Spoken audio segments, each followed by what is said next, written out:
Well, speaking of Jettas, let's move on to wide receivers. Now, this one is interesting. It really just shows you, in my opinion, just how valuable Justin Jefferson is because the team's record, not necessarily the best, and yet his value. And a lot of this is his off ball metrics. So, yes, he did have 200-yard games across the pond, but ultimately, Justin Jefferson still ranks number one because of what he's able to do when he doesn't have the ball in his hand. How much extra coverage is being drawn over to try to stop him. Quarterback issues aside on that team, his value is still surpassing even Puka Nacua, who's number two, even Emeka Egbuka, he's number three, Jackson Smith and Jigba four, and Amon-Ra St. Brown is number five right now. Jamar Chase just off this list at number six. This is really hard to choose among these guys. Like honestly, it's hard to argue anything that Justin Jefferson isn't the guy. He's been the guy for so long. Similar to Jamar Chase dealing with a backup, like he is the guy. You know, if you throw him the ball, he's the guy.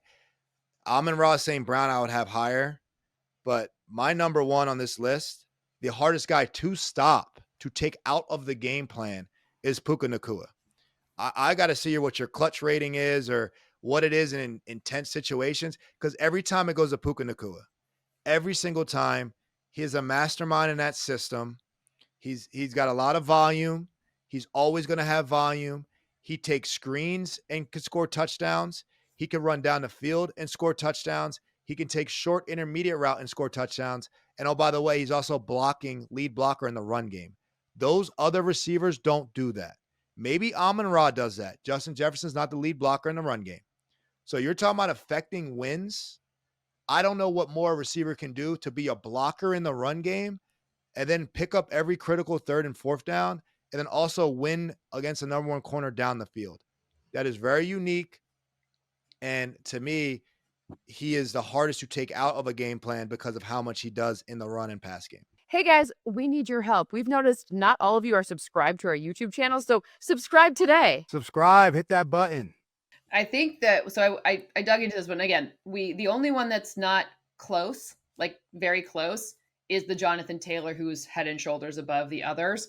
The thing for Nacua, that's the small difference maker between he and Justin Jefferson is how many times Justin Jefferson has commanded triple coverages. So before Jordan Addison was back, they had 2-3 guys, so 2 and 3 bodies assigned to him. Perhaps teams have not been able to do that because of Devontae Adams being there for Puka Nacua, and they don't want to leave that one open. But Justin Jefferson's that therefore, changes the capacity just ever so slightly for him to be a big problem. So basically, what this is saying is that Justin Jefferson, before Jordan Addison came back, because he's only included in 2 of the games in this sample, that difference between him and I guess Jalen Naylor or TJ Hawkinson together, that combination, Puka plus Devontae Adams, is higher than Justin Jefferson versus and Jalen Naylor.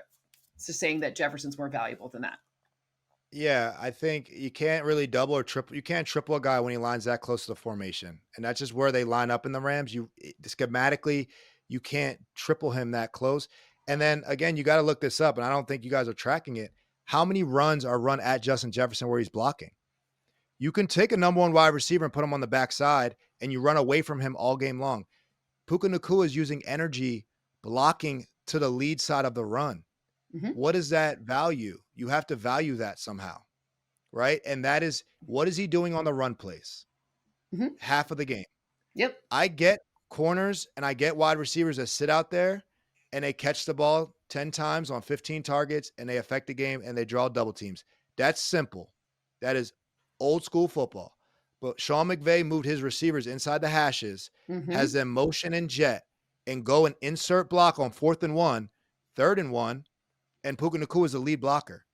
That has to count for a win when they get the first down for Puka Nacua. Yes. And Justin Jefferson's going to have 0 of those this year. Puka Nacua might have close to 200. Yeah. So to me, you have to value the receivers in the run game, and that's not what these stats are valuing.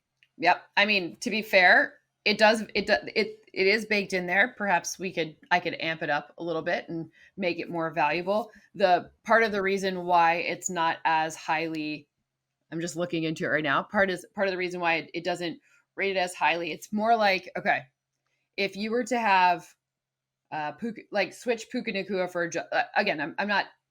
This is we're arguing tiny little differences here. So if you switch Puka for Justin Jefferson and just switch their teams, who do you think? Like, will Puka be able to be as effective with Carson Wentz and whatever all the situation that he was in as Justin Jefferson? That's what it's trying to get at, right? So the point is they would have to change the scheme, and they would change the scheme with Puka Nacua, so the scheme isn't as accurately reflected for him, maybe as for like a traditional X receiver. Maybe that's just the way that, at least how I've done it before. But it's definitely, I mean, 1 and 1A here. But I do think it's worth noting that Emeka Egbuka as a rookie appears in this list, which is pretty cool. He's a dog. He's an absolute dog. I've heard it from Tampa firsthand from players in camp, then in the preseason games, and then with Chris and Mike kind of out or at, not both being at the same time, the same thing. I mean, he is the future of the Bucs receiving core going forward. He is all legit, too legit to quit that you're going to find in this league. I've heard it's real from route running and one-on-ones back in July to now. It's all real, and he's really real. So I'm happy that, that's the case. And are you buying the JSN in the top 5 through the first 5 weeks? I am. JSN's look at his numbers. I mean, he's their number one option. A lot of receivers left Seattle, this offseason, like DK Metcalf and Tyler Lockett, and JSN is still producing. So with more share, more opportunity, what do you know? Your numbers go up. But he's been their guy, and I'm happy for him and how Seattle, Sam Darnold and stuff has been doubted plenty times. He's playing well enough. So I think he's definitely earning that opportunity. By the way, I just have to defend Sam Darnold here for a second against the Bucs in that one. That interception's not on him. Agree? Anyways. Yeah, no. But not to say the Bucs didn't deserve to win, because they totally deserve to win, but at least if you're you can't say Sam Darnold stinks because of that. That's an unfair assessment based on what happened. But anyways,